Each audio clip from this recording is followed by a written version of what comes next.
Hi. So I usually do not talk about politics in this podcast, but I thought that maybe it's not bad as well to get a little bit involved in politics and the current affairs that's happening around us.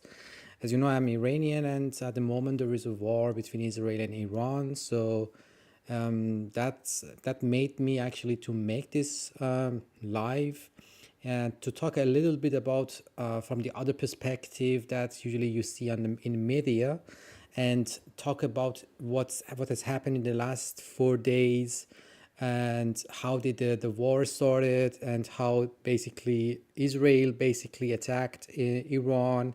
What was the purposes? What was behind this story? So I would like to as well. I will show you some reviews and what has happened. Basically, so yeah, I will try to a little bit discover behind the scenes what has happened, what was the main reason that actually all these things came up so fast without any let's say expectation from the people. So for about like 2 months, 2 months and a half after president, after the Trump actually got elected in the presidential election in US, and he actually started to have a negotiation with the Iranian officials. He started a campaign to basically to negotiate with the Iranian officials in order that somehow to make a deal with the Iranians and to somehow put away this military program. So basically nuclear program. The question was that what was the intention of Trump at that time to basically start these negotiations? I think it was a from my perspective it was intentional to distract the Iranian officials from the next phase of actions. So the idea was that maybe Trump wanted really to ask Iranian officials to avoid the uranium enrichment inside the country. And meanwhile, they were actually working with the Israeli officials.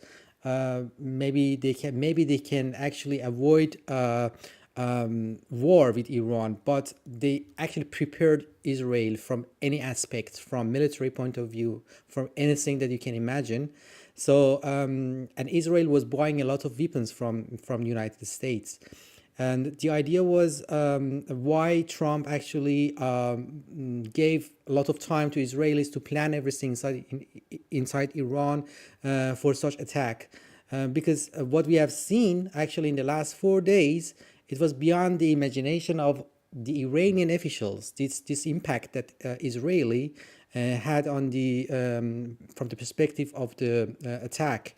It was clear that everything was like planned for many months before the start of the negotiation. As you know that Israelis are usually quite talented for this type of sabotage, or I don't know, planning secretly to blow up something,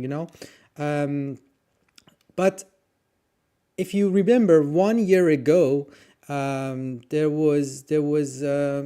meeting. There was a meeting between the Pahlavi, the Reza Pahlavi.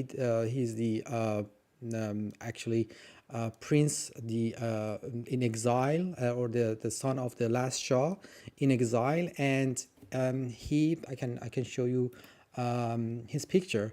and he actually met with Israeli officials in Jerusalem and in Tel Aviv, and there was at that point some talk about that he was making some good connection basically with the Israeli officials at that time.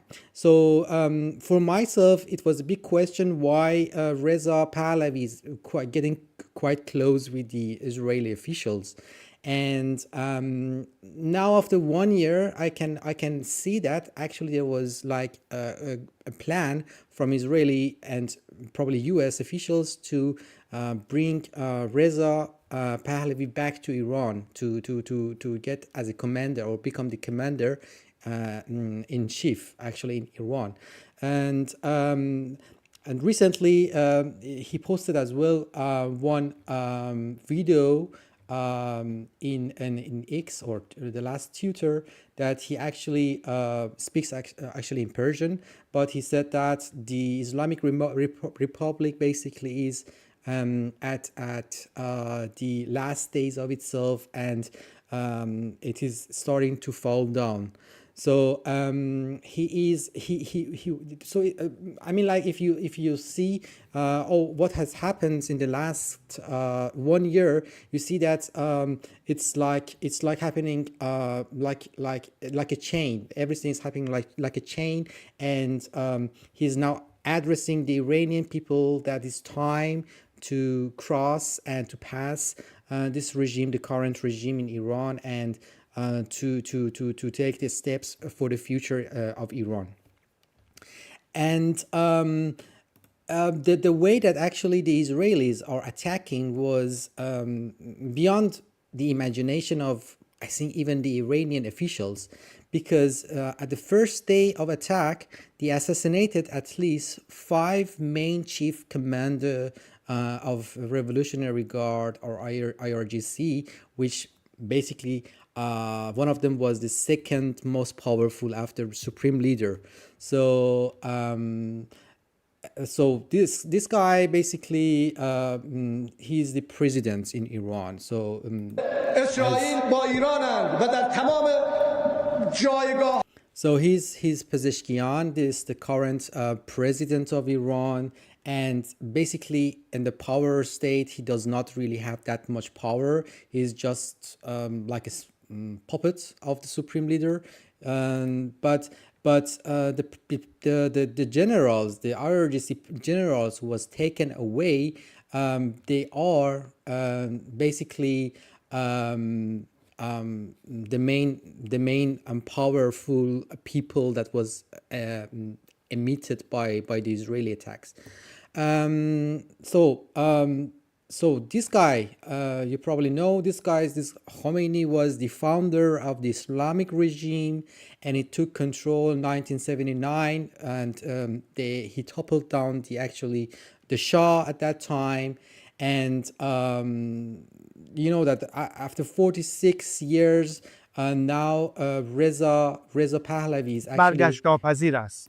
getting into power, and he is trying to basically somehow make this revolution happen again, that people can maybe I don't know, maybe the Pahlavi period again backs to the power.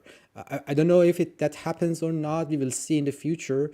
But as shown that, because Islamic Republic is actually very fastly going toward the nuclear bomb testing, they have the pilots, I mean like the material and stock of pilot, I mean the uranium. And in Fordo, basically there was a herd of a small earthquake, which I don't know if it was related to a test of somehow atomic bomb or not, but I hope not, because that makes everything even more complicated. What I see actually is happening is just something big changing, and it seems that the Western power, they have made their decision to change the regime in Iran. So this guy, as I said, he is really trying to get back to the power. Of course, personally, I'm not really a fan of another dictatorship like monarchy, but I think this guy itself is not also looking to bring like the era that his father had. He is looking for something democratic, and he is looking for something that is based on the human rights and everything that probably will work out.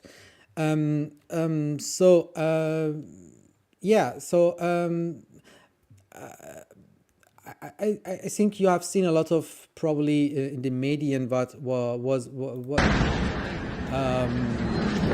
what you see probably in the media about the missile attacks, what from Iran side, or what is happening from the Israeli side. So both sides are actually basically pushing the boundaries, and this is something that has consequences. Of course, a lot of people in Iran had to evacuate their homes, and they are now on the way. Iranian people were taken hostages by this mullah's regime. There is no really doubt about that. They cannot really, they do not have that much possibility to do. I'm just thinking that if the Iranian people wanted to topple down the Islamic regime, probably they couldn't succeed because of the brutality of this regime. But from the other side, I think that from the other side, you might think that maybe in the future something good will happen. I hope so, but it's brutal, and I hope that's not really so many people suffer from this situation. Yeah, as I said, for example, this was an interview from BBC. By the way, guys, I don't know why BBC is always taking the side of Ayatollahs. I mean, like this is something for me. It is unbelievable. If you BBC has different branches. BBC has the branches for each nationality: Persian, Arabic, I don't know, Hispanic, whatever. But the Persians, specifically Persian section of BBC, they are extremely pro Ayatollahs. And this is something that I don't understand, why BBC is so pro Ayatollahs. And for example, this is one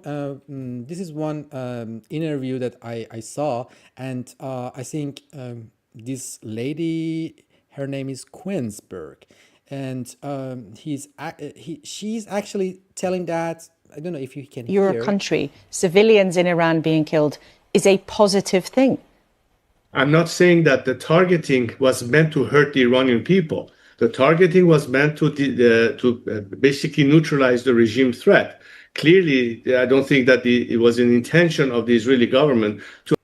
So she is actually like telling that, are you happy that Iranian people are getting as the target by the Israelis, and are you happy about this? And she is like making him like someone who is happy that his countrymen are getting targeted. But of course, the thing is that geographically, most the basically location of the Islamic military sites are inside the city, and if they get hit, of course, the people who live near to this area might get as well suffer. So this is completely rational, and that's the reason that a lot of people, especially from Tehran, evacuated the city, and they actually left.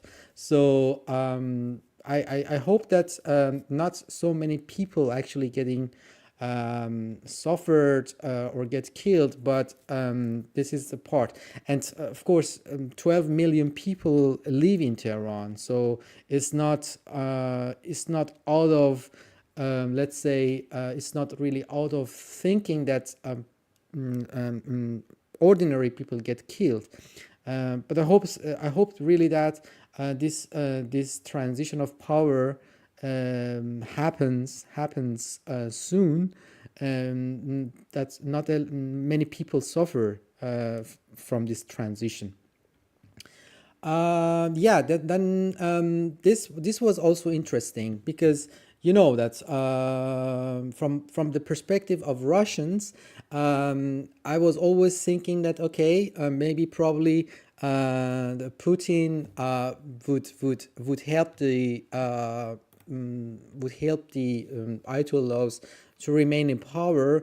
Of course, there is a mistrust, a huge mistrust between Russian and Iranian people throughout the history because of a lot of things that has happened in the past. But again, that happened, and that seems that Russian they are untrustful. Like I mean, like nobody can trust Russians. Even I think that Iran was one of the country that gave Shahed as one of their let's say drones to Putin to attack Ukraine. But you see that during this war, not a single military equipment was sent from Russian to the Ayatollahs in Iran and the Ayatollah regime. And that's something that you now realize that how idiot they were to trust Putin, and that's something that probably Iranian people won't forget again as a history lesson. Yeah, so both sides, as I said, are really trying to hit as hard as they can, but the stockpile of Iranian military is, of course, limited.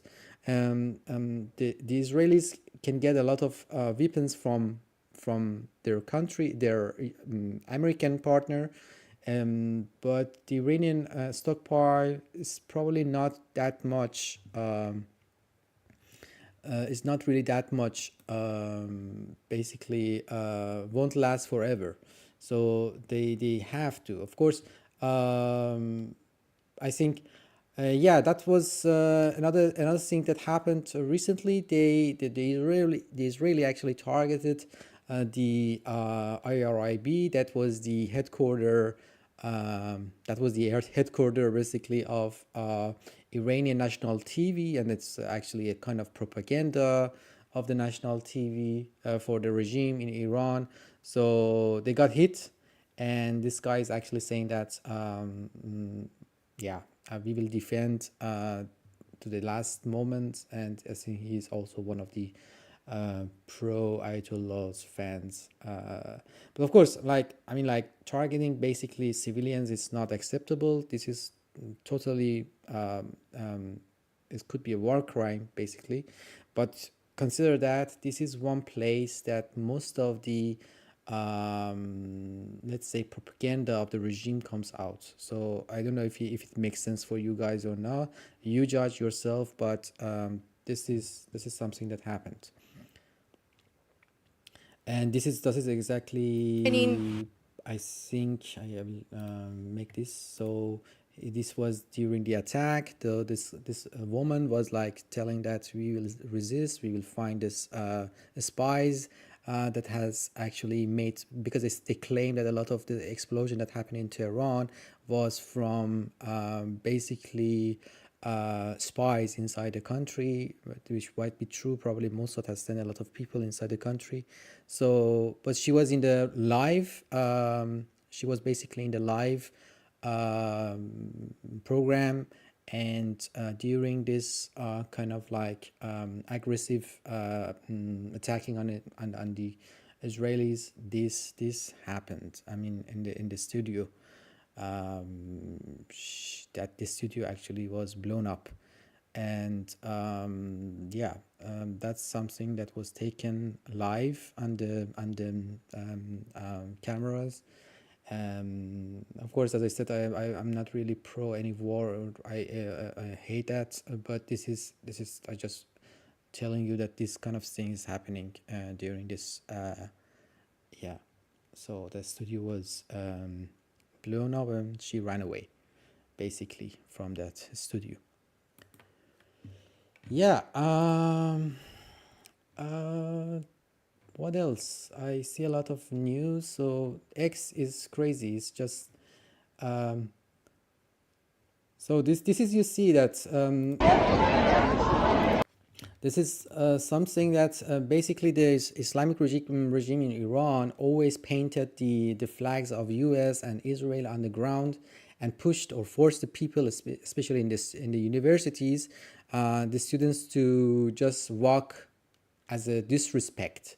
And you see a lot of students that do not do that. They do not go on the flags to disrespect this country's flags. And that's something that shows that how this, I think this video was taken a lot of years ago, but you see that how differentiate the people from the government, how people of Iran basically differentiate the views of their government and the views of their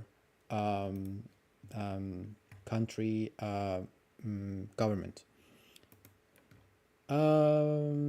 Yeah, so I think, yeah, we will see, of course, a lot of views from the both sides, what's happening in Tel Aviv, in Tehran, and this is really sad that normally ordinary people are suffering from this. Yeah, and like for example, this guy, this was one general that is very famous in Iran. His name is Radan, and he was the main person that actually forced a lot of women in Iran to wear hijab. And you know that it was compulsory. Before this woman life freedom movement, a lot of people could not wear the dress that they want. And he was one of the person that actually forced them with like attacking them. And that revolution, or let's say movement, was because of the death of Mahsa.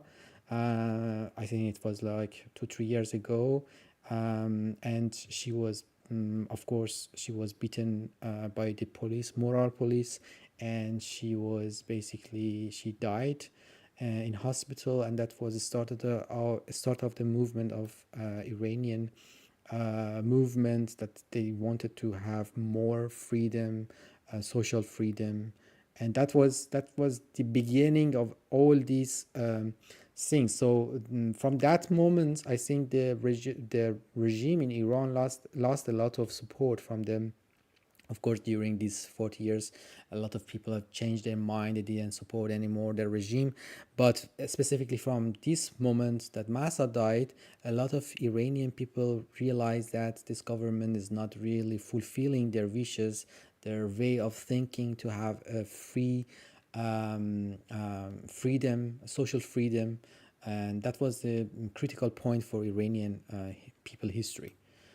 And yeah, so so if we get back to Trump is at the moment, I don't see any really logical, let's say, I don't find any logic basically for Trump. See, so he's like playing, I don't know. Sometimes he said that I want to negotiate and bring the Iranian officials to the table. From the other side, he says that everyone should immediately evacuate Tehran. So if everyone should immediately evacuate Tehran, how they want to do the negotiation? So Trump policy for me is really unclear. I think like maybe they are really playing like the good police and bad police with Netanyahu. Like Trump is like a good police and maybe Netanyahu is the bad police. I don't know. But to me, it's something that is really unrational from the political point of view. Maybe this is I I don't know. Maybe this is his way of governing, or I don't know, making a deal with mullahs. Yeah. So as I said, this guy probably would become the next most powerful person in Iran, and as I see it, U.S. and Israel is militarily basically they are behind this person, and he has a very high chance. Of course, it's not really over. Uh, it's I hope that it doesn't get really dirty, of course. But I think they might be. Ah, by the way, something like this is the wall of the U.S. embassy in Iran. So after the U.S. After the revolution, the U.S. did not had any embassy in Iran, right? And they made it to somehow a museum that there, if you go inside, you will see that this building that already like before revolution belonged to and to the U.S., to the embassy of U.S. The turn it to a museum, but and it was like during the negotiation, I realized that actually they wanted to they have that painted all these walls to make it ready. Maybe the U.S. to have again an embassy in Iran, but as I said, it was really a play yeah by the Trump to, I think he played somehow with the Iranian officials to maybe take it to the more more severe consequences. Um, but anyway, what I want to say is that for me, okay, Iranian people, they're like a hostage. So they're like escaping. They have evacuated a lot of them from Tehran, especially, and they are now in other cities. Uh, I don't know if it is going to be if the regime is like in Iran has tested a nuclear bomb in the Fardo, and what is the next step for the U.S. How do they want to intervene? Because definitely Israel alone cannot achieve any success to dismantle all those nuclear facilities. So the question is that how we can dismantle this site without bombardment, because it would be catastrophical if the contamination of the uranium reaches to the other part of this region.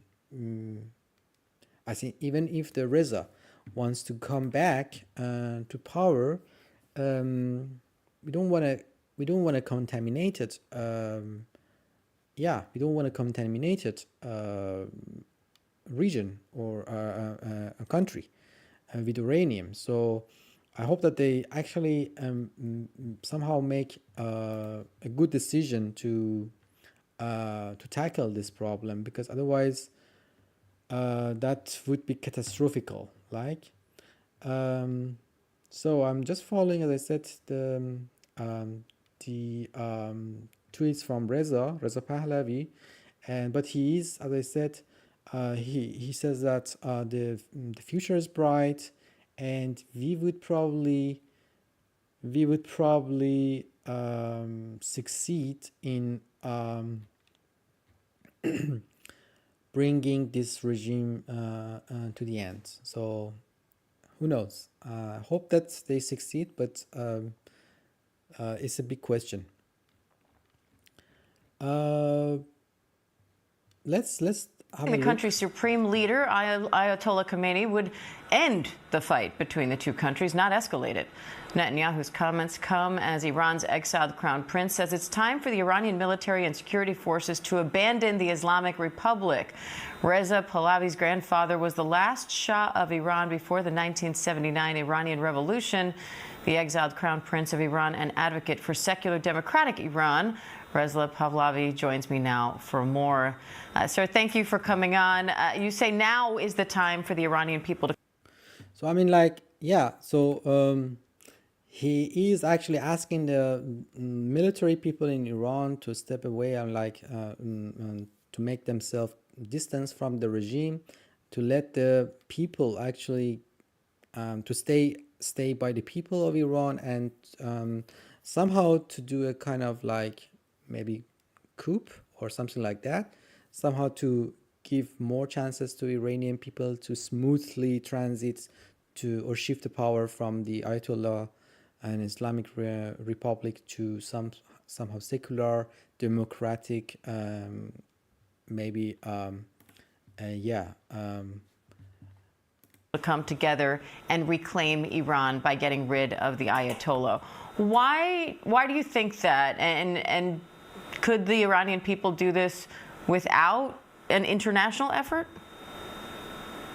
Well, first of all, this is not a new fight for us. It's been going on for decades, and particularly in the latter years, we've seen how many times the Iranians have gathered together in protest and defiance of the regime, knowing full well that as long as this regime is in place, there's no hope for a better future for all of us as Iranians. Now the opportunity has been provided in the sense that when you're fighting an extremely brutal and repressive regime, when it's been now declawed and we are sensing almost a state of collapse by the regime, by people beginning to defect, by relatives of the regime taking flight, by the leader himself hiding in an underground tunnel, I think that this is an opportunity that we have never had. This is actually quite interesting, that why the Ayatollah Khamenei, the supreme leader, is actually hiding himself under the ground. This is exactly like what happened to Saddam Hussein in Iraq. The question is that if he knew that he's not able to actually persist or let's say to fight back by the Israelis, what was the whole idea of like confronting them? This is something I don't understand. If they knew that, and I mean, like, sometimes you say a lie and then you actually believe your lies. This is exactly what happened. I mean, in 4 or 5 days, all the let's say air support forces, air forces of Iran collapsed. What was the whole idea of, like, that was the reason that we all Iranian people, we went under the sanctions, we had to pay for everything. The only thing that was actually making us a little bit maybe feeling better was that the regime, the government was saying that we are building a very strong military forces. But you see that in reality, it collapsed after 5 days. So the Israeli jet fighters can easily fly over Iran. Of course, the technology that the US provided for Israel is superior. That's no question. But after 4 or 5 days, that's like a shame. I mean, then the Iranian questions that why we had to suffer 40 years, suffer all the sanctions. You destroyed all the relation that we had as Iran with other countries, to have cooperation, to build our economy, to positively trade. We went all under all the sanctions, all this pressure for what? For having maybe a strong military. And then what happened was that after 4 or 5 days, all the generals were killed, and there is no really air force protection for Iran. And I question myself, what was all about? And the supreme leader is actually now is in a bunker somewhere in Tehran. What was that? I mean, this far in the past 4 decades, and this is the best opportunity for us to finally overcome this regime and get rid of it. So I think my fellow compatriots are energized in the fact that finally they can see light at the end of the tunnel, and all the martyrs and all the people we have lost in our struggle against this regime will not have died in vain. This is our moment in history to change not only the course of things in our own country, but something that I believe would also be to the best interest of the free world. Now, you've built a relationship with Israeli leaders. You even visited the country in 2023. Have you spoken to any of the leaders you've met with since last week's strike started? This is also quite, as I said, that Reza Pahlavi actually met with Israeli officials 2 years ago, and it looks like that he said that I'm basically available.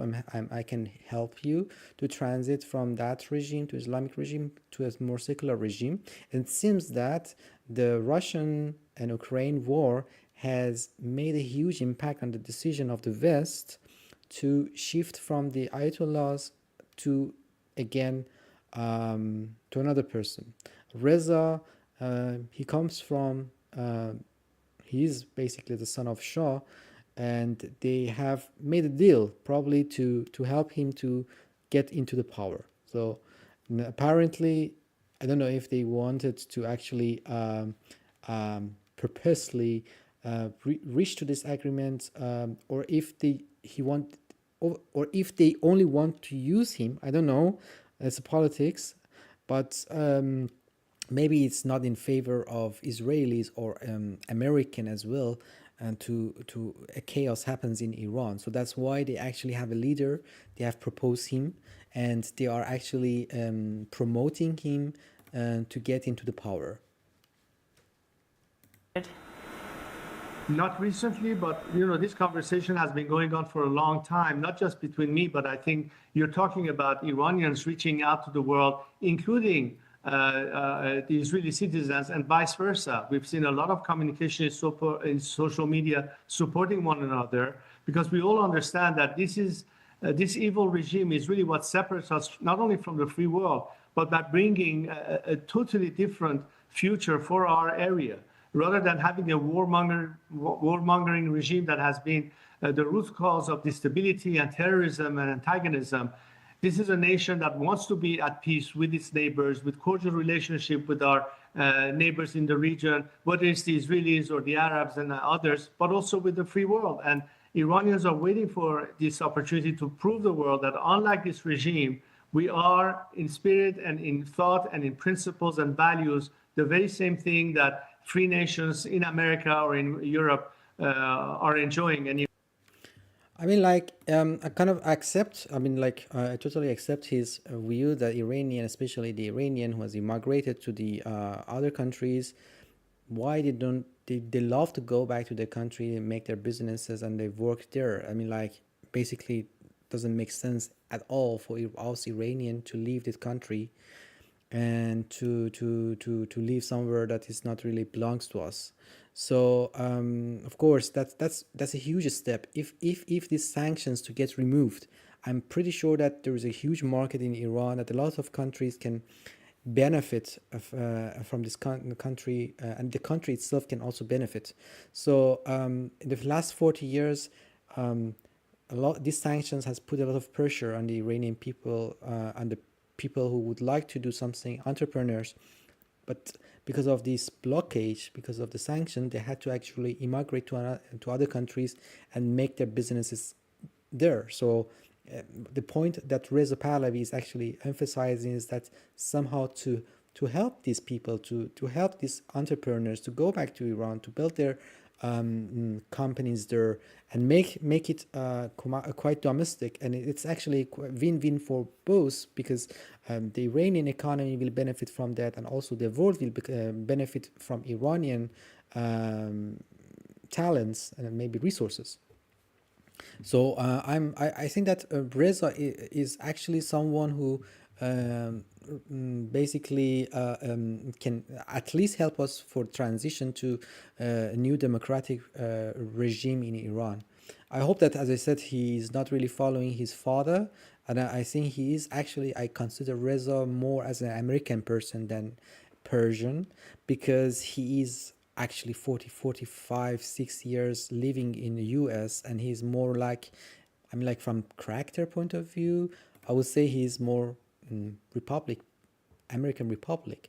So he's not someone who is probably not going the way that his father or his grandfather did, but more into more Republican way.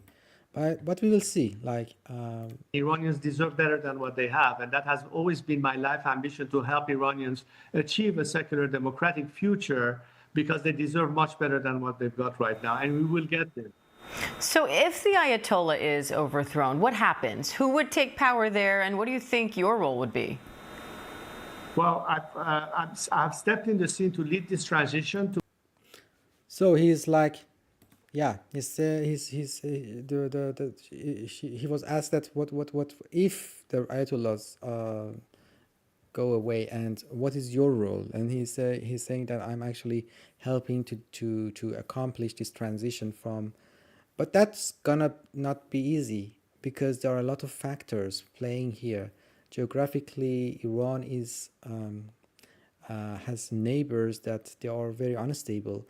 We have borders with Afghanistan, which Taliban's basically. We have borders with Iraq. We have borders from the Turkey. I don't know, from Armenia, Azerbaijan. So Pakistan. There are a lot of groups that are actually looking for a problem for Iranian, maybe to try to penetrate inside and take land, maybe. But it could be actually temporarily, and maybe later then they will, Iranian people would get these lands back. But there could be a turbulence during this transition, and Reza knows that. That's why he's actually planning with US. As I said, the US believes that Iran should not be dismantled to pieces. So it's against their I think it's against their own national interest. So that's one thing that Reza is actually getting help from US and Israel. I don't know. I'm not really sure about Israel. Israel does not like to have another maybe country like Iran to get into power. They don't like to have a powerful. But yeah, so we will see. To be able to see the process not only now until this regime finally collapses, but particularly what after next. So there's no void and there's no vacuum created. We are talking to people within Iran who are beginning to reach out to us to coordinate this effort.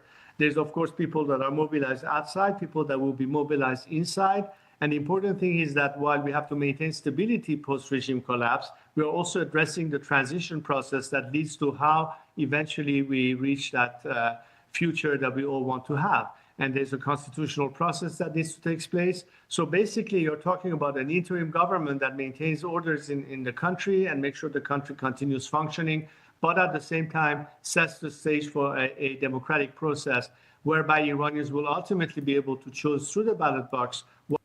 Oh, by the way, guys, in Iran, there are two national forces. One of them is IRGC, which is basically considered mostly terrorist groups, and there are more militian groups, and the other one is army. So I think that after the transition or after the collapse of the current regime, we need the army to make stability in the region or in the country.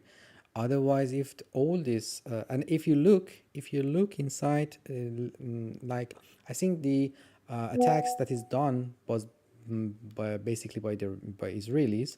They are not really targeting the army facilities. Of course, some maybe some spaces are shared between RGC and Iranian army, but they are mainly hitting the top commanders of IRGC. So that's something that it makes me a little bit relieved that they don't want to destroy the army of the Iran. Something. I hope that it stays like that. So, but if Reza gets into the power, probably he needs army. Otherwise, to make the stability during the transition is not an easy task. what ultimately is what they want for their own future. I'm here to lead this process of transition, and I have a plan beyond just this political transition, but also for Iran's recovery and economic prosperity that goes hand in glove with a future that gives people of Iran not only a promise of liberty, but a promise of prosperity and reconstruction. Now, your family left Iran in 1979. If you returned, would you return as a monarch? And how do you see that working in this democracy you describe? Do you think people would support that? How do you see that working out? Look, my focus has been in all these years only one thing, and that is that what we have right now in Iran, a theocratic dictatorship, is not what the Iranian people want. It's not what has benefited them. On the contrary, it has bring our country to the brink of poverty, to the brink of desperation, to the brink of destruction. Our country is being literally destroyed by this regime. So we are all ready to step in to change the course for the better. I mean, like, yeah, I totally accept that. This basically, this current government basically made people poor, and they took a lot of resources and put a lot of sanctions, and somehow they were yeah, into the hands of China and also into the hands of Russians. And as I said in the beginning of this program, I told you that Putin said that I won't support any of that regime anymore.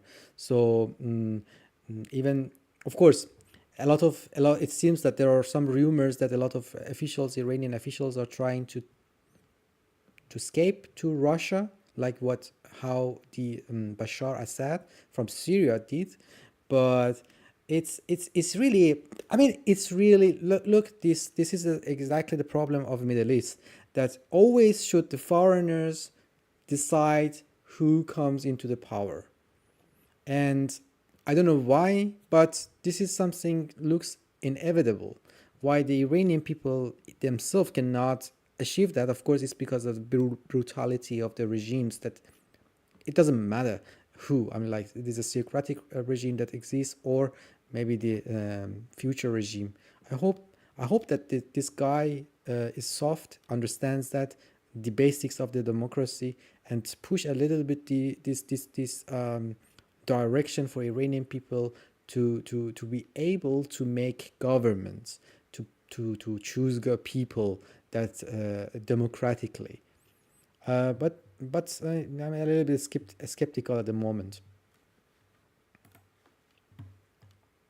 I think Iran has the potential to be the next South Korea of the Middle East, as opposed to having become the North Korea of the Middle East. This is also quite funny because, yeah, so we have two options: South Korea of the Middle East or North Korea of the Middle East. And basically, I don't like South Korea. I don't like as well to become South Korea. I don't know if the people in South Korea are happy. Okay, in comparison with North Korea, probably the people in South Korea are much happier. But I'm not thinking that to be fully under control of American as well, like the South Korean, is also beneficial. Or maybe, I don't know, the people maybe from the wealth gets wealthier, and from the standard or quality standard of the living or life gets better. But I don't like to be like the goal, or the goal of this revolution or transition to be that we become like South Koreans. No, we have our own culture, and we will become like Iranian, or let's say Persian in Middle East, a peaceful people who would like to develop from economy, in industry, and also in let's say art. So this is the main goal of transition. This should be like that. It's not because the people are incompetent or the nation doesn't have resources. It's just a corrupt mafia-like regime that is plundering our resources, murdering our citizens, and setting havoc in the region. He said about the mafia. Okay, so this country, Iran, has a lot of resources. I'm sure that there is no uncorrupted country in the world. Of course, everywhere that there is resources, there comes corruptions. But it depends on how you build it up. of course, if you want, if you look like a country like Germany that I'm living now, Germans have a lot of like bureaucratic. So it means that there are a lot of regulations. These regulations has pushed or put boundaries on the people, financial income and everything related to financial. Yeah, so that's why not a lot of people can get quite rich because of the social democratic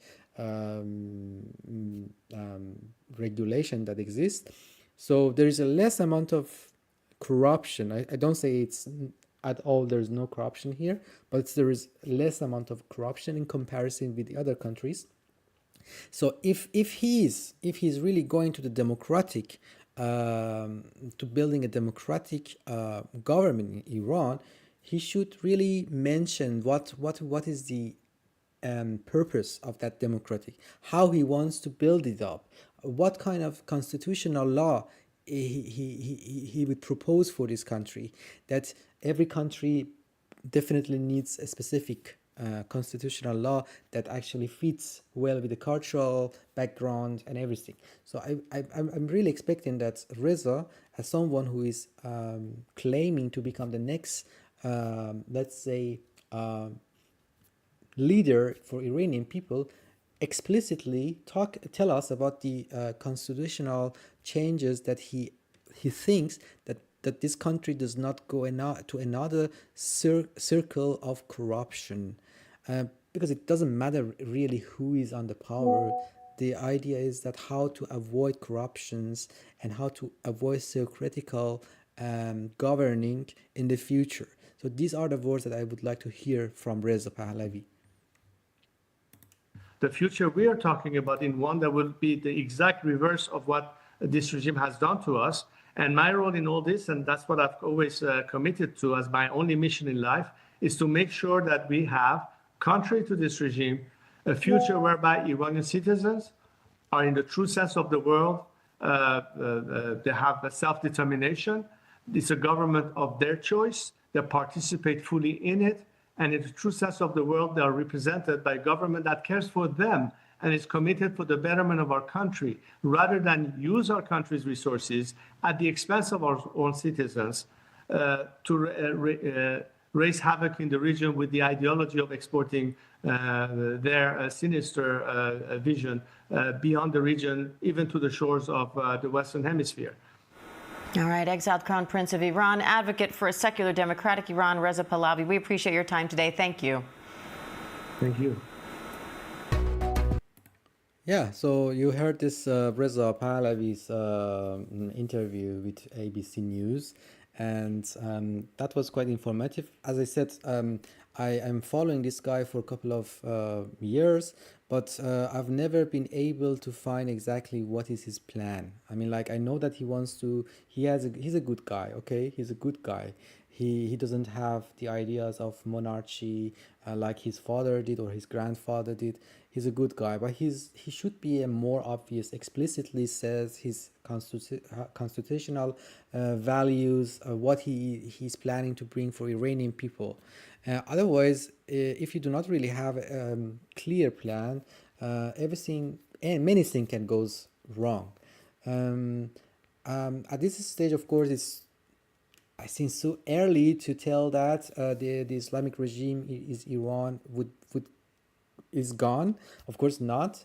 They do resist, and I think they resist on the last steps. But it seems that the countries like China and Russia, they are not really supporting as they had promised. So I don't see any chance actually for this regime to continue. It can harm, of course, the Iranian people and other countries as well. But when it happens, I don't know. But the plan is that if this transition happens, the Iran first still needs an army to keep this country to fall not apart from each other. So they need the Reza Pahlavi needs military army. That's why that I thinking that the Israel should take care of not hitting the army of Iran, because after this transition they need these people. So yeah, this was like a little bit a review of political thing behind this. What was the idea of this attack by Israelis and the American? What was Trump was playing for 2 months, negotiating with the governments of Iran. It was all planned for about 2 years, and what you see the result. Actually, I was really surprised that it happened so fast that the military and the military forces in Iran did not could not actually like resist that much long. All right. I hope that this short okay, it's actually one hour. This live was acceptable and interesting for you guys. And until next live again. Peace.